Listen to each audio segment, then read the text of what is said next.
Hello friends, आज हम बात करेंगे इंसुलेशन रेजिस्टेंस के बारे में। तो इंसुलेशन रेजिस्टेंस, जिसको कि हम लोग नॉर्मल भाषा में क्या बोलते हैं, मेगर। हम लोग क्या बोलते हैं कि इस इक्विपमेंट का हमने मेगर किया कि नहीं किया, लेकिन उसका जो सही नाम है वो क्या है, इंसुलेशन रेजिस्टेंस। तो हम इसको मेगर जो बोलते हैं वो किससे आता है, जो हम लोग इंस्ट्रूमेंट यूज़ करते हैं वो होता है मेगा ओममीटर, इसलिए उसको शॉर्ट फॉर्म में हम लोग क्या बोल देते हैं, मेगर। तो आज हमारा जो इंसुलेशन रेजिस्टेंस में हम टॉपिक कवर करेंगे उसमें क्या रहेगा, सिग्निफिकेंस ऑफ आईआर जो इंसुलेशन रेजिस्टेंस उसका क्या सिग्निफिकेंस रहता है, आईआर जो है इंसुलेशन रेजिस्टेंस इक्विपमेंट का क्यों डिटोरिएट करता है, क्या तरीके हैं जिससे कि हम इंसुलेशन रेजिस्टेंस को इम्प्रूव कर सकें, किस इक्विपमेंट का क्या वोल्टेज लेवल रहेगा तो हमें कितना वोल्टेज से मेजर करना है या इंसुलेशन रेजिस्टेंस मेजर करना है, ये हम इसमें बताएंगे आपको। और आपको ये भी बताएंगे कि गार्ड टर्मिनल जो मेगर में रहता है उसका क्या पर्पज़ है, गार्ड टर्मिनल क्यों दिया जाता है इंसुलेशन रेजिस्टेंस टेस्टर में। फिर हम आपको पोलराइजेशन इंडेक्स के बारे में बताएंगे, इसमें क्या है पोलराइजेशन इंडेक्स। फिर हम आपको बताएंगे कि इंसुलेशन रेजिस्टेंस का मिनिमम वैल्यू कितना रहेगा जिसमें हम इक्विपमेंट को चार्ज कर सकते हैं। फिर हम आपको बताएंगे कि टेम्परेचर का इफेक्ट क्या आता है इंसुलेशन रेजिस्टेंस में, और हम डीसी से ही क्यों करते हैं, एसी से हम लोग इंसुलेशन रेजिस्टेंस मेजर क्यों नहीं करते हैं।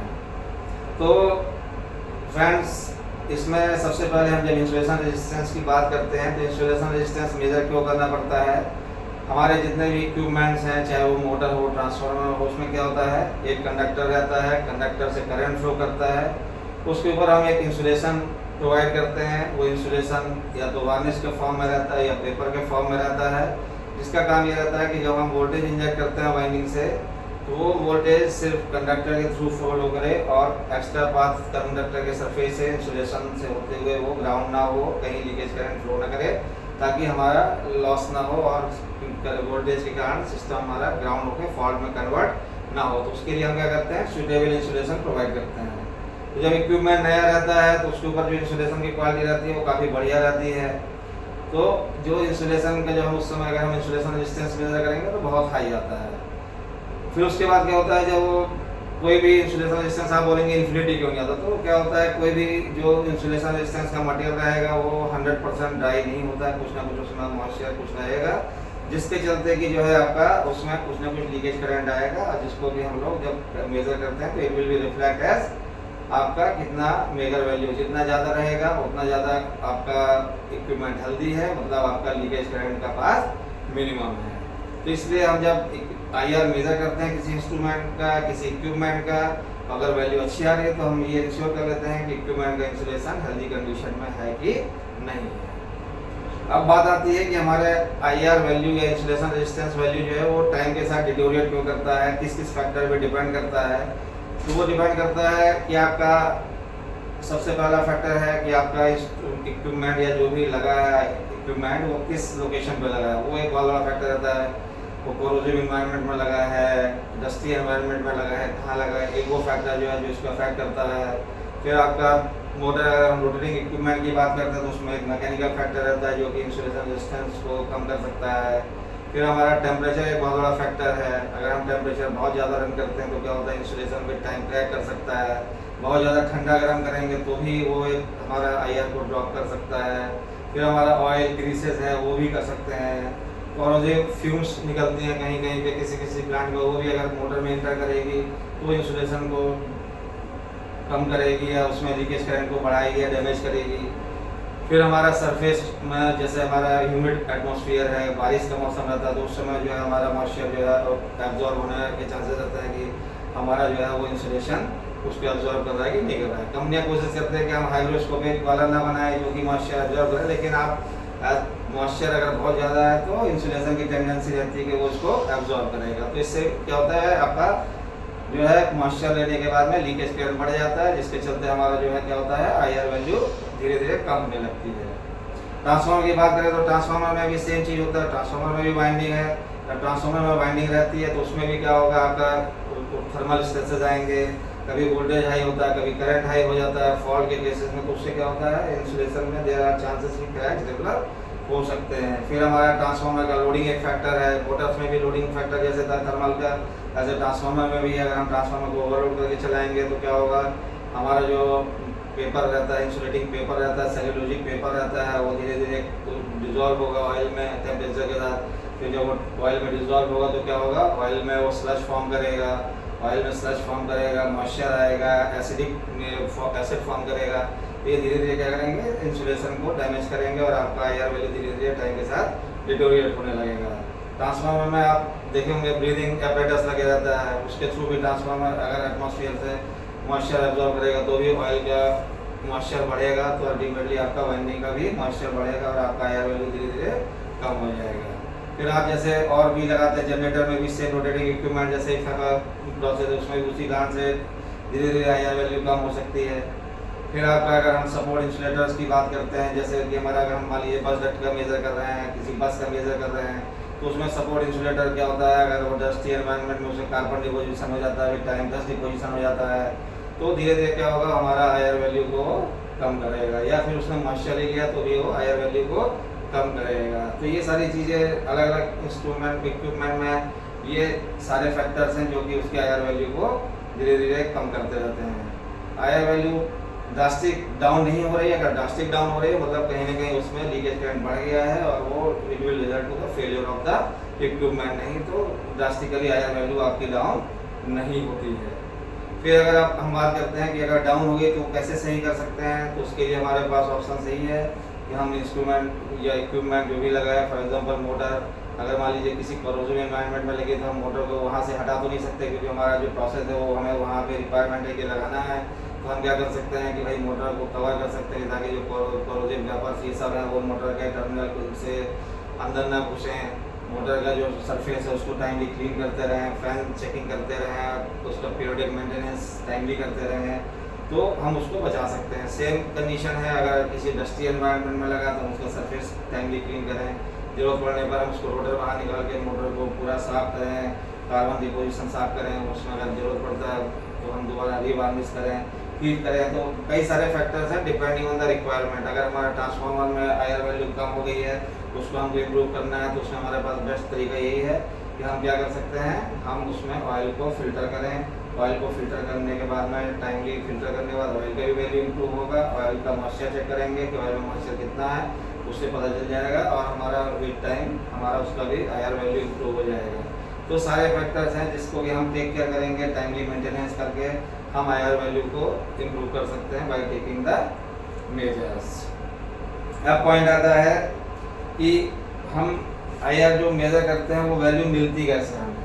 तो नॉर्मली जो हम किसी भी इक्विपमेंट का जब आईआर मेजर करते हैं तो सिंपल फंडा कौन सा लगता है, ओम्स लॉ। ओम्स लॉ क्या कहता है, V is equal to IR। तो V is equal to IR है, तो जब हम रेजिस्टेंस निकालेंगे तो क्या आ जाएगा, V अपॉन I। V क्या है, वोल्टेज अप्लाइड,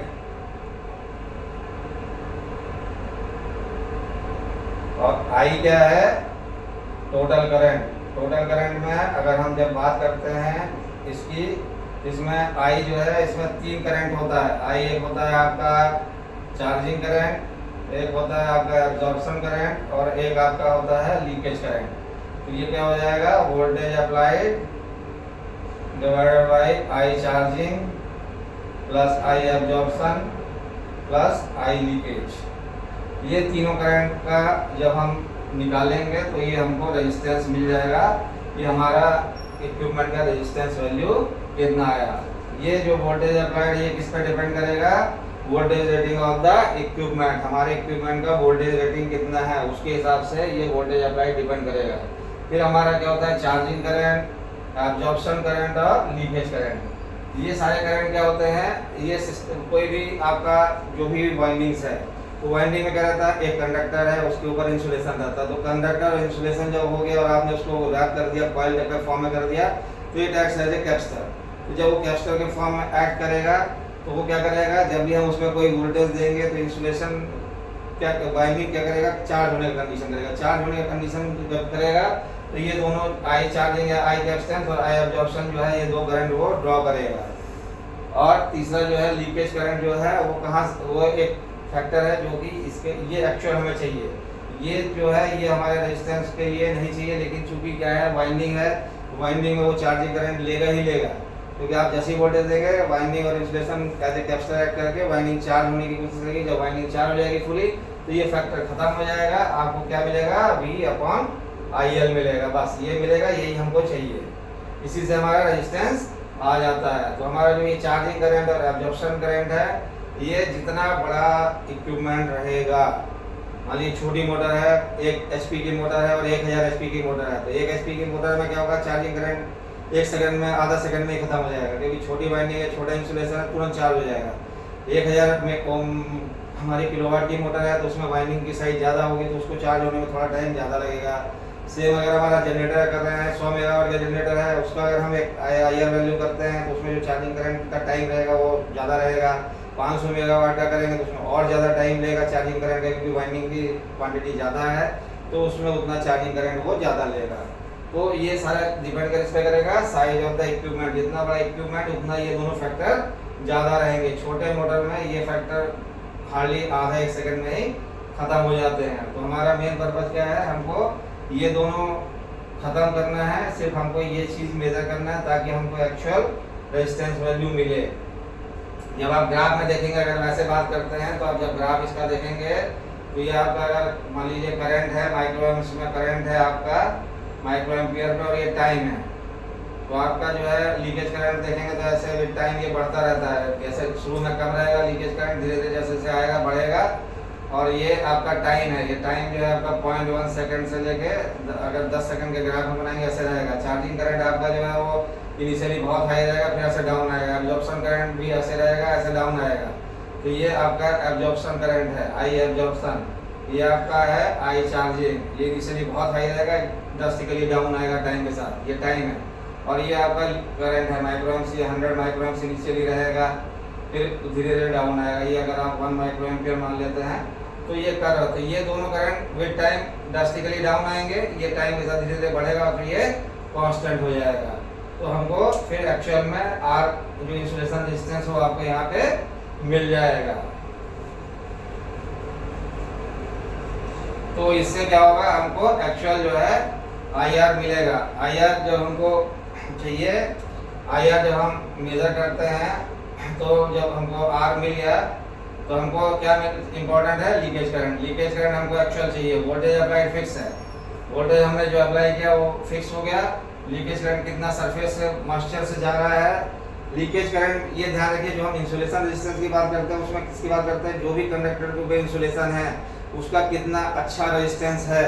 जितना ज़्यादा रेजिस्टेंस रहेगा उतना ज़्यादा वो करंट को ऑब्स्ट्रक्ट करेगा, मतलब वो करंट को ग्राउंड में जाने से रोकेगा, क्योंकि अल्टीमेटली इंसुलेशन के थ्रू आपको मोटर है तो कोर से जुड़ी रहेगी, ट्रांसफार्मर है तो भी वो ग्राउंड से कहीं ना कहीं से कोर के थ्रू जुड़ा रहेगा। तो जितना ज़्यादा इंसुलेशन का रेजिस्टेंस पास रहेगा उतना ज़्यादा कम लीकेज करंट आपका सिस्टम में फ्लो करेगा, उतना आपका इक्विपमेंट हेल्दी कहलाएगा। तो आपका इंसुलेशन रेजिस्टेंस मतलब इंसुलेशन का रेजिस्टेंस कितना बढ़िया है। इंसुलेशन का कंडक्टर का रेजिस्टेंस बढ़िया नहीं होना, कंडक्टर का रेजिस्टेंस भी ना होना, ताकि करंट आपका बिना लॉस के फ्लो करे।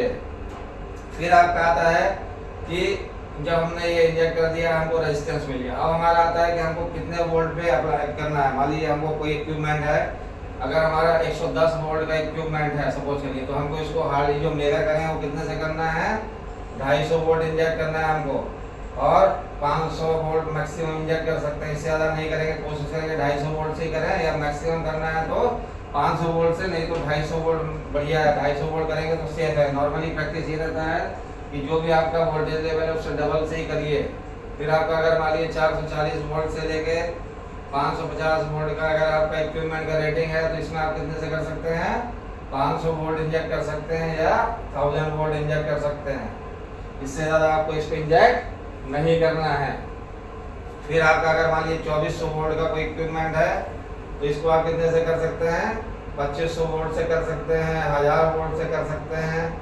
मैक्सिमम आप अगर बहुत ज़्यादा अगर इसके लिए कर सकते हैं तो 5 kV से भी कर सकते हैं या 5000 वोल्ट से कर सकते हैं। लेकिन अगर आप 2500 वोल्ट से भी करेंगे तो ये वोल्टेज इसके लिए सूटेबल है। इतने से ही आपका ये पता चल जाएगा कि इक्विपमेंट का हेल्दी है कि नहीं है। और अगर आपका फिर जो है बाकी इक्विपमेंट का रेटिंग 4100 वोल्ट से अबव है तो आप इसमें कितने से करेंगे, 2500 वोल्ट से लेके 5000 वोल्ट से कर लीजिए। इस इतने वोल्टेज पे अगर आप करते हैं तो आपको जो रीडिंग मिलेगी वो आपको हेल्दीनेस ऑफ इंसुलेशन फाइंड करने के लिए बहुत ज़्यादा है। अब आप 110 वोल्ट का अगर इक्विपमेंट है, इसमें अगर आप 1000 वोल्ट दे देंगे तो क्या होगा, इसका इंसुलेशन फेल हो जाएगा और ये पूरा लीकेज करंट ग्राउंड में देके इक्विपमेंट की वाइंडिंग को शॉर्ट कर देगा। सेम 440 550 वोल्ट का है, इसमें अगर आपने 5 kV से मेजर कर दिया, 2.5 kV से मेजर कर दिया तो हो सकता है इसका इंसुलेशन फेल हो जाए और वो किसी न किसी पॉइंट पे पंचर होकर ग्राउंड हो जाए और आपका पूरा इक्विपमेंट डैमेज हो जाएगा। तो ये चीज़ बहुत ध्यान रखना है।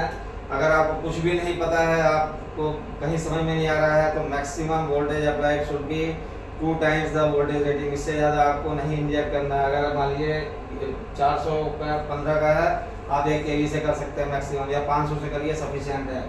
3.3 kV का है, आप मैक्सिमम 5 kV से कर सकते हैं, नहीं 2.5 सफिशिएंट है। और 6.6 kV एंड अबव है तो 5 kV से आप फिर उसको नॉर्मल सारा वोल्टेज पे कर सकते हैं। 5 kV जो है किसी भी सिस्टम वोल्टेज के लिए आपका IR फाइंड करने के लिए सफिशिएंट है। वोल्ट IR फाइंड करने के लिए तो आप 1000 वोल्ट भी इंजेक्ट करेंगे तो भी आपका जो IR मिलेगा वो सफिशिएंट है। लेकिन हम लोग क्या करते हैं, जैसे जैसे हायर वोल्टेज इंड्यूस करते हैं तो क्या होता है, आपका वोल्टेज को क्या करते हैं, हम क्या करते हैं, स्ट्रेस देते हैं। वोल्टेज में हम मतलब कंडक्टर में स्ट्रेस पैदा करते हैं, इंसुलेशन में स्ट्रेस आता है ताकि जो उसमें थोड़ा बहुत लीकेज और होना तो हो जाए और हमको क्या मिले, एक्चुअल वैल्यू मिले उसकी। ताकि हम इसलिए, नहीं तो अगर 132 kV का इक्विपमेंट को भी अगर 1 kV इंजेक्ट करके करेंगे तो जो वैल्यू मिलेगा वो उससे भी हमारा वाइंडिंग का हेल्दीनेस पता चल जाएगा। लेकिन हम फिर भी किससे करते हैं, 5 kV से करते हैं। क्यों? क्योंकि थोड़ा सा हम स्ट्रेस इंसुलेशन में ज़्यादा देंगे ताकि जो लीकेज करंट होना हो जाए और हमको एक्चुअल वैल्यू मिले। अब पॉइंट आता है कि हम टाइम कितने टाइम के लिए करें। तो नॉर्मली क्या होता है, जैसे मान लीजिए हमारा छोटा इक्विपमेंट है, मान लीजिए 10 किलोवाट की मोटर है, इसका मेजर करना है, 10 किलोवाट की मेजर करना है तो इसके लिए हम हार्डली कितना करेंगे, 1 मिनट सफिशिएंट है। क्योंकि छोटी मोटर है, इसमें ज़्यादा करने का कोई मतलब नहीं है, क्योंकि इसमें 1 मिनट में ही सारा चार्जिंग करंट, एब्जॉर्प्शन करंट सारा कुछ खत्म हो जाएगा, हमको एक्चुअल वैल्यू यहाँ पे मिल जाएगी। तो अब हमारा क्या है, मान लीजिए यही 10 किलोवाट के बजाय 10 मेगावाट का कोई इक्विपमेंट है, तो इसमें हम क्या करते हैं, इसमें हम कई ऑप्शन है, 15 सेकंड का रीडिंग ले सकते हैं, 30 सेकंड का रीडिंग ले सकते हैं, 1 मिनट का रीडिंग ले सकते हैं और 10 मिनट तक रीडिंग ले सकते हैं। इसमें क्या होता है, जब जितना बड़ा वाइंडिंग रहेगा उतना चार्जिंग करंट वो लेता रहेगा और ये मान के चलते हैं कि 10 मिनट में इसका चार्जिंग करंट इसने ऑलमोस्ट ले लिया है और पूरा का पूरा वाइंडिंग चार्ज हो गई। तो हमको जो मिलेगा वो क्या मिलेगा, वोल्टेज अप्लाइड 5 kV से हमने इंजेक्ट किया तो 5 kV divided by leakage current जितना है उसके हिसाब से हमको उतना रेजिस्टेंस मिल जाएगा। तो हमको क्या करना है, जितने बड़े इक्विपमेंट हैं उसमें हमको 10 मिनट तक जाना है। जो छोटे मोटर हैं 5 kilowatt, 10 kilowatt, 20 kilowatt, 50 kilowatt, 100 kilowatt, इसमें हम अगर 1 मिनट का भी मेजर वैल्यू लेते हैं उससे हमें जो मिलता है उससे हमारा हेल्दीनेस हमें पता चल जाएगा। अब हम जब ये सारी चीज़ करते हैं, बड़े इक्विपमेंट में जो हम 10 मेगावाट का है, और बड़ा इक्विपमेंट हो सकता है 50 मेगावाट का है, 100 मेगावाट का है, 2 मेगावाट का है, जितने बड़े रेटिंग के इक्विपमेंट हैं इनमें हम ये टाइम से जब करते हैं तो इसमें 2 चीज़ निकल के आती है। क्या आता है हमारा, डाइलेक्ट्रिक एब्जॉर्प्शन रेशियो। इसको हम करते हैं resistance measured eight 60 second divided by resistance measured eight 30 second, ये इसका रेशियो होता है। और दूसरा क्या आता है इसमें factor, polarization index. Polarization index क्या होता है आपका, रेजिस्टेंस एट 600 सेकेंड, मतलब आपने 10 मिनट जो मेजर किया वो divided by resistance at 60 second, मतलब आपने 1 मिनट जो मेजर किया वो, इन दोनों का रेशियो जो है ये कहलाता है 10 minute by 1 minute polarization index, और 1 मिनट बाई 30 सेकेंड ये कहलाता है डाइलेक्ट्रिक एब्जॉर्प्शन रेशियो। जैसा हमने आपको बताया था अभी कि इनिशियली जब चार्जिंग करंट बहुत ज़्यादा रहता है, धीरे धीरे वो घटता रहता है, तो ये मान के चला जाता है कि जो बड़ा इक्विपमेंट भी है उसका 10 मिनट के बाद में पूरा का पूरा वाइंडिंग चार्ज हो जाएगी और उसमें ना कोई चार्जिंग करंट ले रहा है ना कोई एब्जॉर्प्शन करंट ले रहा है, केवल जो करंट ले रहा है वो क्या ले रहा है, लीकेज करंट ले रहा है। तो हमारा जब हम पोलराइजेशन इंडेक्स की बात करते हैं तो अगर ये वैल्यू मान लीजिए रेशियो 1 आ रही है तो ये अच्छा नहीं है। इसको मिनिमम जो अगर अच्छा करने की बात करेंगे तो 1.5 से 2 तो मिनिमम आना ही आना है। अगर इस रेंज में आ रहा है तो बहुत बढ़िया है, 3 अगर आ रहा है इसका रेशियो तो और बढ़िया है, अप टू 4 एंड अबव जो है ये भी बहुत अच्छा नहीं माना जाता है। ये भी मान के चला जाता है कि भाई आपकी वाइंडिंग ड्राई हो रही है, वाइंडिंग को ड्राई भी नहीं होना, नहीं तो क्या होगा वो धीरे धीरे ब्रिटल होकर पेपर या वार्निश जो भी है वो झड़ जाएगी, हीट होकर वो झड़ जाएगी। तो 4 एंड अबव ठीक है, 3 तक बहुत बढ़िया माना जाता है। 4 एंड अबव, 4 से ऊपर अगर आने लग गया ये रेशियो, मतलब आपका वाइंडिंग कहीं ना कहीं वो ड्राई हो रहा है, ये आपको ध्यान रखना है। तो आपका पीआई जो मेजर करना है, ये किसका मेजर करना है? बड़े इक्विपमेंट वाले कोई ट्रांसफार्मर है 25 एमवीए का ट्रांसफार्मर, उसमें आपको पीआई निकालना है। कोई 5 एमवीए का ट्रांसफार्मर, उसमें भी आप पीआई निकाल सकते हैं। लेकिन आपका 500 केवीए का ट्रांसफार्मर, उसमें पीआई की जरूरत नहीं है। आप 1 मिनट मेजर करेंगे, that is sufficient. 1 minute insulation resistance आपने नाप लिया, दैट इज सफिशिएंट। बड़े इक्विपमेंट में ही आपको पीआई और एब्जॉर्प्शन रेशियो की जरूरत है। ये सारी जो आपको बता रहे हैं, चार्जिंग करंट ये तभी आएगा जब आपकी वाइंडिंग ज़्यादा रहेगी, कैपेसिटेंस इफेक्ट के कारण वो चार्जिंग करंट लेगा।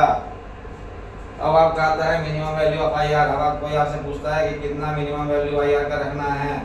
हमको मान लीजिए कोई इक्विपमेंट चार्ज करना है, हमारी आईआर वैल्यू नहीं आ रही है, तो फॉर रोटेटिंग इक्विपमेंट, जितने भी रोटेटिंग इक्विपमेंट हैं, चाहे वो मोटर हो चाहे जनरेटर हो, जितने भी रोटेटिंग इक्विपमेंट हैं, उसके लिए एज पर IEEE क्या कहता है कि आपका जो रेजिस्टेंस है वो कितना होना चाहिए? वोल्टेज, आपका जो सिस्टम का वोल्टेज है, वोल्टेज सिस्टम प्लस 1। अगर मान लीजिए 11 kV में कोई मोटर लगी है, 11 kV की सिस्टम है, तो आपका ये 11 + 1, मतलब अगर आपका 12 मेगा ओम आ गया है, आप you can successfully safely run the motor. अगर मान लीजिए ये सिस्टम वोल्टेज 415 था, तो 0.415 + 1 1.4 या 1.5 मेगा ओम अगर आ जा रहा है आपका रेजिस्टेंस वैल्यू, तो आप इसको चला सकते हैं। It is safe to run the motor. अगर 33 kV मोटर लगी है, तो 33 + 1 34 मेगा ओम आ गया है, it is safe to run the motor. लेकिन ये सिर्फ किसके केस में है?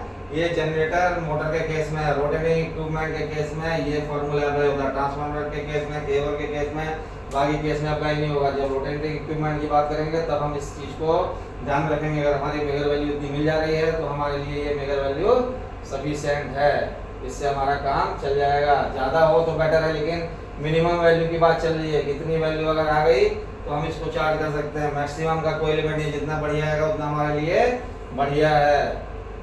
अभी आपको एक चीज ध्यान रखिए, आप जो हम लोग करते हैं, मान लीजिए for example voltage applied divided by I leakage is equal to resistance. तो हमारा नॉर्मल में क्या होता है? मान लीजिए हमने 5 kV से मेजर किया, तो हमारा क्या हो गया? 5000 हो गया। अब हमारा मान लीजिए आई लीकेज जो है ये बहुत कम रहता है। आप अगर इसको सपोज करिए आई लीकेज 1 मिली एम्पियर है, आप 1 मिली एम्पियर करेंगे तो क्या आएगा? 0.001, इतने ही आया ना। अब आप इससे करेंगे तो कितना आ जाएगा? ये 5 1 2 3 1 2 3, तो ये 3 किलो ओम में हो गया। कन्वर्ट करने के लिए 3 मेगा ओम, तो केवल 5 मेगा ओम ही वैल्यू आई। अगर 1 मिली एम्पियर लीकेज करंट है तो ये केवल 5 मेगा ओम मिलेगा। अब अगर मान लीजिए जितना कम करंट रहेगा, मान लीजिए सपोज करिए 5000 वोल्टेज हमने अप्लाई किया, ये वाला चीज जो है 1 माइक्रो एम्पियर करंट फ्लो कर रहा था। अभी जो है ये जो 1 मिली एम्पियर था, अभी 1 माइक्रो एम्पियर फ्लो कर रहा है, तो क्या हो जाएगा? ये 5 के बाद में 1 2 3 1 2 3 1 2 3, तो ये हमारा कितना हो जाएगा? 5000 मेगा ओम हो जाएगा। तो जितना बढ़िया इंसुलेशन रहेगा, जितना लीकेज करंट कम रहेगा, उतना ज़्यादा हमारा मेजर वैल्यू आता है। तो ये हमारा जो वैल्यू है ये किसमें रहता है? नॉर्मली माइक्रोएम्प्स में आता है, तभी हमें मेजर वैल्यू अच्छी मिलती है। लीकेज करंट जितना मिनिमम रहेगा उतना हमारी मेजर वैल्यू अच्छी आएगी। लेकिन मिनिमम वैल्यू के लिए भी हमने आपको जैसा रोटेटिंग इक्विपमेंट में बताया बस ये होता है। सेम अगर हम मिनिमम वैल्यू केबल के लिए बात करते हैं, अगर हमारा मान लीजिए केबल है, केबल के लिए मिनिमम वैल्यू कितना होना चाहिए? तो उसके लिए क्या फॉर्मूला है? K log 10 D/D। ये क्या है? कांस्टेंट है। log 10 सबको पता है, D/D होता है। ये D जो है आउटसाइड डाया ऑफ इंसुलेशन है, और ये है आपका आउटसाइड डाया ऑफ कंडक्टर। ये K जो है ये वेरी करता है। सपोज करिए आपका कोई पेपर है, पेपर अगर है तो इसका K का वैल्यू जो है 2500 रहता है अप्रॉक्स। अगर ये PVC है, जो हमारी PVC केबल इंसुलेटेड आती है, इसमें भी 2000 से लेके ये 2500 रहता है। अगर ये XLP रहता है तो इसका वैल्यू जो है 50,000 रहता है और अबव रहता है। तो ये K फैक्टर, मतलब अगर आपका XLP केबल है तो आपका क्या होगा? रेजिस्टेंस जो है केबल के केस में जो रेजिस्टेंस की बात कर रहे थे हम, R इंसुलेशन जो हम लोग नापते हैं इंसुलेशन रेजिस्टेंस, वो क्या होगा, इस फॉर्मूले से आएगा। तो अगर SLB केबल है तो आपका मेगर वैल्यू बहुत अच्छा आना चाहिए। मिनिमम वैल्यू आप इससे निकाल सकते हैं कि भाई ये कर लिया, आउटसाइड डाया, कंडक्टर का डाया, निकाल के इस वैल्यू से जो हम निकालेंगे तो जो मिनिमम वैल्यू आएगी उतना वैल्यू केबल का होना चाहिए। Then it is safe to charge, नहीं तो चार्ज करने के लायक नहीं है। इसको रोटेटिंग इक्विपमेंट वाले फार्मूला से 11 kV+1 और ये वाले फार्मूले से इसको नहीं करना है, इसका फार्मूला ये वाला अप्लाई होगा। इससे जो वैल्यू निकल के आएगी that should be the minimum value जो कि हमको मेंटेन करना है। फिर आपका जो है ट्रांसफार्मर के केस में भी जब हम बात करते हैं तो ट्रांसफार्मर के केस में क्या रहता है, ट्रांसफार्मर के केस में मिनिमम वैल्यू जब हम बात करेंगे वो कितना आना चाहिए आपका, वो आता है, उसका फार्मूला होता है CE/√kVA। इसमें भी C जो है कांस्टेंट है, जो ऑयल के लिए आपका नॉर्मली 1 रहता है, और जो हम लोग कास्ट रीजन वाले ट्रांसफार्मर ये सब रहते हैं उसके केस में 30 रहता है। E जो है आपका अप्लाइड वोल्टेज मतलब टर्मिनल वोल्टेज जो रहता है उसका कितने वोल्टेज के पे आप इसको मेजर कर रहे हैं वो वाला वोल्टेज कितना है, और kV रेटिंग है। इससे जो वैल्यू निकल के आएगी that should be the minimum resistance. उसके बाद अगर उससे उतनी वैल्यू हमको मिल रही है तो हम इसको चार्ज कर सकते हैं, नहीं तो हम इसको चार्ज नहीं करेंगे, नहीं तो रिस्क पे रहेगा। ये मिनिमम वैल्यू वाला आपको बहुत ध्यान रखना है ताकि ये गलती ना हो। फिर आता है आपका एक point, effect of temperature. Temperature का क्या इफेक्ट पड़ता है मेगर वैल्यू में। एक आपको इंटरेस्टिंग चीज, गर्मी में अगर आप मेगर वैल्यू चेक कर रहे हैं तो आपको कम मिलेगी, ठंड में आप चेक कर रहे हैं तो ज़्यादा मिलेगी। फॉर एग्जांपल अगर कोई मेगर वैल्यू 20 डिग्री सेंटीग्रेड पे इक्विपमेंट की हमने चेक करी और मान लीजिए 400 मेगावाट आई, अगर हम इसको 30 डिग्री सेंटीग्रेड पे करेंगे तो ये 200 मेगावाट हो जाएगी। अगर इसको हम 40 डिग्री सेंटीग्रेड पे करेंगे तो ये 100 मेगावाट हो जाएगी। मतलब every 10 degree centigrade temperature rise, जो IR है मतलब रेजिस्टेंस है वो कितना हो जाता है, रेजिस्टेंस विल हाफ, आधा हो जाएगा। तो अगर ये 50 डिग्री हो जाएगा तो ये 50 मेगावाट हो जाएगा, मतलब आधा होता जाएगा। अब उल्टा हो जाएगा, अगर मान लीजिए सपोज करिए 50 डिग्री सेंटीग्रेड पे अगर मेगर वैल्यू 100 मेगावाट आ रही थी तो 40 डिग्री सेंटीग्रेड होगा तो ये 200 मेगावाट आना चाहिए। 25 डिग्री सेंटीग्रेड हो जाएगा तो ये 400 मेगावाट आना चाहिए। तो ये आपको ध्यान रखना है, जैसे जैसे 10 डिग्री टेम्परेचर राइज होता है तो मेगर वैल्यू हाफ होती जाएगी। 10 डिग्री टेम्परेचर कम होता जा रहा है तो आपका मेगर वैल्यू बढ़ता जाएगा। तो इसमें हमको क्या ध्यान रखना है, जब भी हम मेगर कर रहे हैं या इंसुलेशन रेजिस्टेंस मेजर कर रहे हैं तो हमको टेम्परेचर करेक्शन ध्यान रखना पड़ेगा। नहीं तो हो सकता है आपने उसी इक्विपमेंट का गर्मी में मेजर किया और ठंड में मेजर किया, आप बोलेंगे कि हमारा वैल्यू तो मैच नहीं करता है, तो आपको उसको एक या तो आप पूरे मेजर वैल्यू को जो आपने मेजर किया इंसुलेशन रेजिस्टेंस वैल्यू को उसको आप टेम्परेचर करेक्शन करके 20 डिग्री पे ले आइए तो आपका पर्पज सॉल्व हो जाएगा। अब एक आपका सबसे इम्पोर्टेंट चीज जो है, जो हमेशा दिक्कत रहता है लोगों को, एक इशू आता है, what is guard terminal. Megger में जब आप देखेंगे मगर है आपका इंसुलेशन रेजिस्टेंस मीटर रहता है, उसमें क्या रहता है, ऐसे 3 टर्मिनल बने रहते हैं। इसमें आपका लाइन लिखा रहता है, इसमें आपका अर्थ लिखा रहता है और इसमें आपका ये गार्ड लिखा रहता है। तो लाइन और अर्थ नॉर्मली जब हम किसी भी इक्विपमेंट का इंसुलेशन रेजिस्टेंस मेजर करते हैं तो क्या करते हैं, जैसे मान लीजिए मोटर है, मोटर की ये वाइंडिंग ऐसे लगी है तो हम क्या करेंगे, इसमें यहाँ पे लाइन टर्मिनल दे देंगे, इसके बॉडी में यहाँ कहीं पे हम लोग अर्थ लगा के यहाँ पे जो भी है 1000 वोल्ट इंजेक्ट करेंगे और जो भी रेजिस्टेंस आएगा उसको हम लोग मेजर कर लेंगे। लेकिन अब पॉइंट आता है, ये तो नॉर्मल हो गया कि हमने एक लाइन में लगा दिया टर्मिनल, एक अर्थ पे लगा दिया, मेजर कर लिया। फिर गार्ड टर्मिनल का क्या पर्पस है, गार्ड टर्मिनल इसलिए दिया जाता है कि हमको जिस पॉइंट पे करंट लीकेज करंट का 2 पाथ बनता है, हमको सरफेस का जो पाथ है उसको हटाना है, हमको सिर्फ एक्चुअल लीकेज करंट मेजर करना है। फॉर एग्जांपल ट्रांसफार्मर की हम बात करते हैं, ये हमारा ट्रांसफार्मर हो गया, ये हमारी एचवी बुशिंग हो गई, एलवी बुशिंग हो गई, ये हमारी बीसी कोर हो गई, ये हमारी एचवी बुशिंग है, ये एलवी बुशिंग है और ये हमारा बॉडी हो गया, अर्थ हो गया। अब हमको मेजर करना है एचवी टू अर्थ, तो हम एचवी में लाइन दे दिए, यहाँ पे हमने अर्थ टर्मिनल लगा दिया, तो हम क्या करेंगे, गार्ड टर्मिनल लगा देंगे यहाँ पे एलवी में। उससे फायदा क्या होगा, हमको केवल एचवी और अर्थ के रिस्पेक्ट में मिलेगा। जो दूसरा पाथ एलवी के कारण एक कोई सेकंड पाथ बन रहा था इंसुलेशन लीकेज करंट का, ये वाला पाथ नहीं आएगा पिक्चर में। हमको जो वैल्यू मिलेगी केवल लाइन और अर्थ के मतलब एचवी और अर्थ के बीच के वाइंडिंग की मिलेगी, एलवी वाला पिक्चर में नहीं आएगा।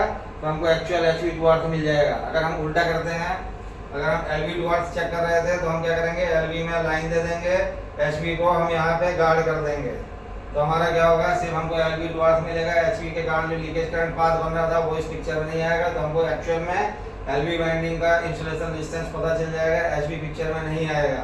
अब अगर हम मान लीजिए एलवी टू एचवी कर रहे थे, एलवी टू एचवी कर रहे हैं, तो क्या करेंगे, एलवी में लगा देंगे ये, एचवी में लगा देंगे अर्थ, और यहाँ पे हम लगा देंगे गार्ड। तो क्या होगा, अब इसके बीच में जो लीकेज करंट है वो आएगा, जो भी लीकेज करंट ग्राउंड में जा रहा था वो पिक्चर में नहीं आएगा, और जो हमारे आईआर मेगर जो रीडिंग पढ़ेगा इंस्ट्रूमेंट वो सिर्फ इसके बीच के पड़ेगा। यहाँ पे अगर एक पाथ बन रहा था, इस पाथ को वो नहीं लेगा।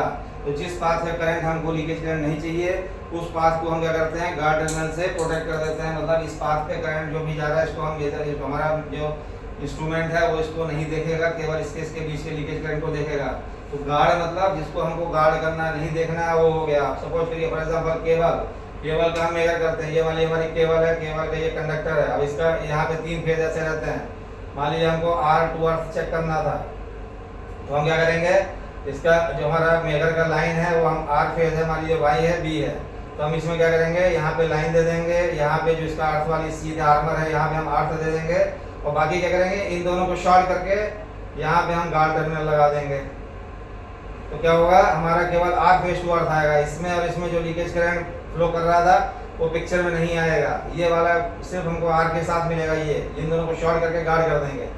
हम वाई का लेना है, आर और बी को शॉर्ट करके गार्ड कर देंगे। तो हमको जिस पाथ का लीकेज करंट नहीं चाहिए कि उस पाथ को हम गार्ड कर देंगे, तो हमारा जो वैल्यू आता है वो क्या आता है, वो वैल्यू हमारा एक्यूरेट आता है। मतलब जिस सर्किट का हमको आईआर चेक करना है सिर्फ उसी का ही जो है हमको इसका वैल्यू मिलता है। तो ये हमारा बहुत ही मतलब इम्पोर्टेंट पॉइंट है। जब हमको एक्यूरेट आईआर मेजरमेंट करना है तो ये वाला पॉइंट हमको ध्यान में रखना पड़ेगा। फिर आपका जो है एक लास्ट पॉइंट कि हम डीसी क्यों इंजेक्ट करते हैं। तो डीसी में क्या होता है, डीसी में आपका जो लीकेज करंट रहता है वो बहुत कम रहता है, चार्जिंग करंट भी आपका कम रहता है, लीकेज करंट ज़्यादा रहता है। एसी में चार्जिंग करंट जो है बहुत ज़्यादा रहता है, लीकेज करंट कम रहता है। तो हम जब प्रूफ टेस्ट करते हैं, जैसे मान लीजिए हाई वोल्टेज इंजेक्शन टेस्ट करना है, ये सारी चीज़ें करना है, या double power frequency resistance test करना है, जब हमको इंसुलेशन का हेल्दीनेस चेक करना है in terms of higher ratings, तो हम क्या करेंगे, उसमें हम एसी इंजेक्ट करते हैं। जैसे मान लीजिए डबल फ्रीक्वेंसी के, तो वो लेकिन क्या है, that comes under destructive testing. Megger या आईआर जो हम मेजर करते हैं that comes under non destructive testing. तो ये हमेशा सेफ रहता है। आप इसको मान लीजिए एक दिन में 6 बार भी करते हैं तो ये इक्विपमेंट के इंसुलेशन के लिए हार्मफुल नहीं है। लेकिन अगर आप एसी टेस्ट 6 बार करते हैं दैट इज हाईली डेंजरस। उसमें क्या होगा, आपका इंसुलेशन धीरे धीरे डिटोरिएट होगा। तो आपको सिर्फ यही ध्यान रखना है कि आईआर वैल्यू को डिटोरिएट होने के जो फैक्टर्स हैं उसको मिनिमाइज करना है। All of sudden IR value down नहीं होती है, कब नहीं डाउन होगी, जब तक कोई फिजिकल या मैकेनिकल डैमेज उसमें ना हो जाए। विद टाइम वो डिटोरिएट होती है, इसीलिए आपको बोला जाता है कि पीरियडिक मेंटेनेंस जब आप करते हैं तो उसका आईआर आप चेक कर लीजिए, ताकि आपको उसका बिहेवियर पता चल जाए। आप उसको टेम्परेचर कांस्टेंट के साथ कन्वर्ट कर लीजिए, 20 डिग्री में जो भी आपका एक है सारे वैल्यू को उस टेम्परेचर पे ले आइए, ताकि आपको एक अच्छा ट्रेंड मिल जाए। तो फ्रेंड्स, हमने सारा पॉइंट्स कवर कर लिया है। अगर कोई इसमें आपका क्वेरी है तो you can send me the message, I will reply. Thanks.